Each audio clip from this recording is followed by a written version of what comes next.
நடிகர் நெப்போலியனோட மகன் சினிமாக்குள்ள வரப்போவதா இப்போ தகவல் வெளியாகி இருக்கு. அது மட்டும் இல்லாம தொகுப்பாளர் கோபிநாத் நெப்போலியன் வீட்டுக்கு போய் சந்திப்பு நடத்தியிருக்காரு.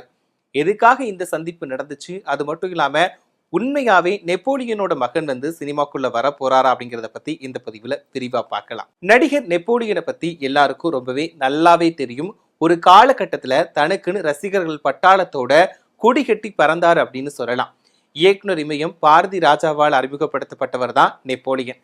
அதுக்கப்புறமா தன்னோட அழுத்தமான நடிப்பால நிறைய படங்கள்ல நடிச்சு தனக்குன்னு தனி அடையாளத்தை உருவாக்கிக்கிட்டார் நெப்போலியன். அது மட்டும் இல்லாம தனக்குன்னு தனி ரசிகர்கள் பட்டாளத்தையும் உருவாக்கிக்கிட்டார் அப்படின்னு சொல்லலாம். சொல்ல போனா இவரோட நடிப்புல வெளிவந்த சீவல பரிபாண்டி, எட்டுப்பட்டி ராசா, கிழக்கு சீமையிலை மாதிரியான படங்கள் ரொம்பவே நல்ல வரவேற்பு பெற்றிருந்துச்சு. அது மட்டும் இல்லாம ஒரு சில பாடல்களுமே இவருக்கு நல்ல வரவேற்பு பெற்று கொடுத்திருந்துச்சு. அந்த வகையில இந்த பாடல் இன்னைக்கு வரைக்குமே நிறைய பேரோட ஃபேவரட் பாட்டா இருக்கு அப்படின்னு சொல்லலாம். அதாவது பஞ்சி முட்டாய் சேலக்கட்டி அப்படின்ற பாடல் இன்னைக்கு வரைக்குமே நிறைய பேரோட விருப்ப பாடலா இருக்கு. அது மட்டும் இல்லாம எட்டுப்பட்டி ராசா படமுமே எல்லாருக்கும் ரொம்பவே பிடிச்சமான ஒரு படமா இன்னைக்கு வரைக்கும் இருந்துகிட்டு இருக்கு. எவர்கிரீன் படமா இருக்கு அப்படின்னு கூட சொல்லலாம். அந்த வகையில தான் நடிகர் நெப்போலியன் மறைந்த முதலமைச்சர் கருணாநிதியோட ஒரு அன்பை பெற்றாரு. அதுக்கப்புறமா அரசியல்ல போனாரு. திமுகவில் இணைஞ்சி அதுக்கப்புறமா மத்திய இணை அமைச்சராகவும் பதவி வகித்தாரு. சினிமாவை மாதிரி அரசியலையும் பட்டையை கிளப்பிட்டு வந்தாரு அப்படின்னு சொல்லலாம். இப்படி இருக்கக்கூடிய நிலையில தான் இவருக்கு 2 மகன்கள் இருக்காங்க. இவரோட மூத்த மகன் பேர் தனுஷ், 2வது பையன் பேர் குணால். இதுல மூத்த மகனுக்கு தசை சிதைவு பாதிப்பு இருப்பதால இவருக்கு ட்ரீட்மெண்ட் எடுக்கிறதுக்காக அமெரிக்காவுக்கு போயிட்டாரு. அதாவது சினிமாவையும் விட்டுட்டு அரசியலையும் விட்டுட்டு தன்னோட மகனுக்காக அமெரிக்காவுக்காக சிகிச்சைக்காக போயிட்டாரு. அப்ப என்ன சொன்னாருன்னா, பரவாயில்ல தன்னோட மகனுக்காக எல்லாத்தையும் விட்டுட்டு போயிட்டாரு அப்படின்னு சொல்லிட்டு அவரை பத்தி நல்ல விதமா பேசினாங்க. ஏன்னா அந்த அளவுக்கு அவரோட மகன்கள் மேல நெப்போலியன் அந்த அளவுக்கு பாசம் வச்சிருக்காரு அப்படிங்கிறது இது மூலமா தெரிஞ்சிச்சு. அதாவது தான் நடிச்சுக்கிட்டு இருந்த நடிப்பையும் விட்டுட்டு அரசியல் வாழ்க்கையும் விட்டுட்டு நெப்போலியன் அமெரிக்காவுக்கு போயிட்டாரு. அமெரிக்காவுக்கு ட்ரீட்மெண்ட்டுக்காக தான் நெப்போலியன் போனாரு. ஆனா அங்க போனதுக்கு அப்புறமா அங்கேயே தங்க வேண்டிய நிலை வந்துருச்சு. அங்கேயே குடிபெயர்ந்துட்டாரு அப்படின்னு சொல்லலாம். ஏன்னா அங்க போனதுக்கு அப்புறமா அவர் ஐடி கம்பெனியை தொடங்கினாரு. அது மட்டும் இல்லாம விவசாய பண்ணையை அமைச்சு அங்க செட்டில் ஆயிட்டாரு. அது மட்டும் இல்லாம பிரம்மாண்டமா 2யுமே நடத்திட்டு வராரு. அதுல சக்சஸ் லைஃபா போயிட்டு இருக்கு. ஒரு பக்கம் நெப்போலியனோட வாழ்க்கை அமெரிக்காவில செட்டில் ஆனதுனால அந்த வாழ்க்கை அப்படியே போயிட்டு இருக்கு. நல்லபடியா தான் போயிட்டு இருக்கு. அவரோட லைஃப் சக்சஸா தான் ரன் பண்ணிட்டு வந்துட்டு இருக்காரு. இப்படி இருக்கக்கூடிய நிலையில தான் நடிகர் நெப்போலியனோட மூத்த மகன் தனுஷுக்கும் அக்ஷயா அப்படின்ற பொண்ணுக்கும் கடந்த வருஷம் திருமணம் நடந்துச்சு. இந்த திருமணம் ரொம்பவே கோலாகலமா பிரம்மாண்டமா நடந்துச்சு.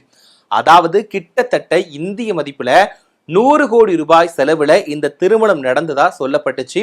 இது ரொம்பவே பேசு பொருளாக மாறிச்சு. விவாதத்தையும் கிளப்பி இருந்துச்சு. அது மட்டும் இல்லாம இந்த திருமணத்தை வச்சு நிறைய பேர் சர்ச்சையான பேச்சுக்கள் பேசினாங்க.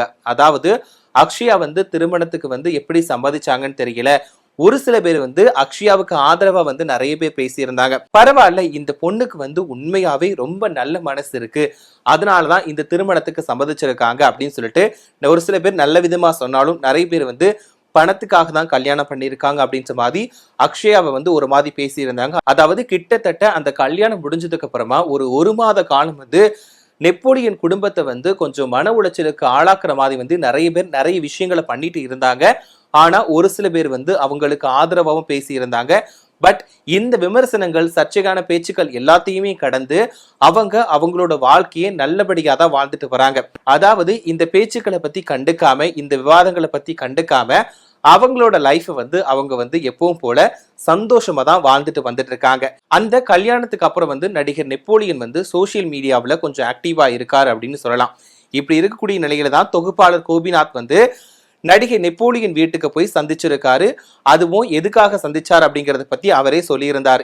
என்னன்னா, கடந்த அக்டோபர் 25ஆம் தேதி, அதாவது இந்த மாசம் 25ஆம் தேதி, இப்போ போச்சுலையா 25ஆம் தேதி, அந்த 25ஆம் தேதி நாஸ்லே வில்லேல என்னன்னா ஒரு ப்ரோக்ராம் நடந்துச்சு. அதாவது என்னன்னா, அமெரிக்க வாழ்க்கை சுகமா இல்லைன்னா சுமையா அப்படின்ற தலைப்புல கோபிநாத் மூலமா அந்த நிகழ்ச்சி நடந்திருக்கு. இந்த நிகழ்ச்சிக்கு கலந்துக்கிறதுக்காக கோபிநாத் அங்க போயிருக்காரு. அமெரிக்காவுக்கு எந்த நடிகர் நடிகைகள் போனாலும் கண்டிப்பா நெப்போலியன் அவங்க வீட்டுக்கு போயிட்டு சந்திப்பு நடத்திட்டு தான் வருவாங்க. ஏன்னா இது நிறைய டைம் பார்த்திருப்போம், நிறைய பேர் வந்து ஷேர் பண்ணியிருப்பாங்க, நான் நெப்போலியன் வீட்டுக்கு போயிருந்தேன், நல்லா இருந்துச்சு, அவங்களோட அனுசரிப்பு நல்லா இருந்துச்சு அப்படின்ற மாதிரி நிறைய பேர் நிறைய கருத்துக்களை போட்டிருப்பாங்க. ஏன்னா கண்டிப்பா அமெரிக்காவில் அவர் இருக்கிறதுனால யாரு போனாலுமே கண்டிப்பா நெப்போலியன் வீட்டுக்கு போகாம வரமாட்டாங்க. அந்த மாதிரி தான் கோபிநாத்துமே இந்த ஃபங்க்ஷன்ல கலந்துக்கிட்டு அவரோட வீட்டுக்கு போயிட்டு வந்திருக்காரு. இது வந்து நெப்போலியன் வந்து அவரோட எக்ஸ் பக்கத்துல வந்து பதிவு ஒன்று போட்டிருக்காரு. கோபிநாத் வந்து 25ஆம் தேதி நடந்த ஃபங்க்ஷன்ல கலந்துக்கிறதுக்காக நாஸ்லிவிலுக்கு வந்திருக்காரு. அப்படி இருக்கும் போது அந்த ஃபங்க்ஷனை முடிச்சுட்டு எங்களோட வீட்டுக்கு வந்தது வந்து ரொம்பவே மகிழ்ச்சியா இருந்துச்சு, சந்தோஷமா இருந்துச்சு, அவர்கிட்ட நிறைய விஷயங்களை பத்தி பேசிக்கிட்டோம் அப்படின்ற மாதிரி வந்து நெப்போலியன் வந்து போட்டிருந்தாரு. இதை பார்த்த எல்லாருமே நிறைய விஷயங்களை கமெண்ட் பண்ணிட்டு வந்தாங்க. இப்படி இருக்கும் போதுதான் அவரோட மகன் வந்து சினிமாவுக்காக ஒரு கதை எழுதியிருக்கதா சொல்லப்படுது. அதை வந்து அவர் சொல்லியிருக்காரு போல, நெப்போலியன் வந்து சொல்லியிருக்காரு போல. அதாவது என்னன்னா, தான் மகன் வந்து சினிமாவுக்கு வரப்போறாரு, அதுக்காக கதை எழுதி முடிச்சிருக்காரு அப்படின்னு சொல்லியிருக்காரு. இதனால என்னன்னா, அவரோட மூத்த மகன் வந்து சினிமாவுக்கு வரப்போறாரா இல்லைன்னா 2வது மகன் குணால் வந்து வரப்போறாரா அப்படின்னு தெரியல. சரி, இதனால வந்து என்னன்னா, அவரோட மூத்த மகன் தனுஷ் வந்து கதை எழுதியிருக்காரா இல்லைன்னா குணால் வந்து கதை எழுதியிருக்காரான்னு தெரியல. அதனால என்னன்னா, 2வது மகன் உள்ள வராரா இல்லாட்டா மூத்த மகன் வந்து சினிமாக்கு வராரா அப்படின்றது தெரியல.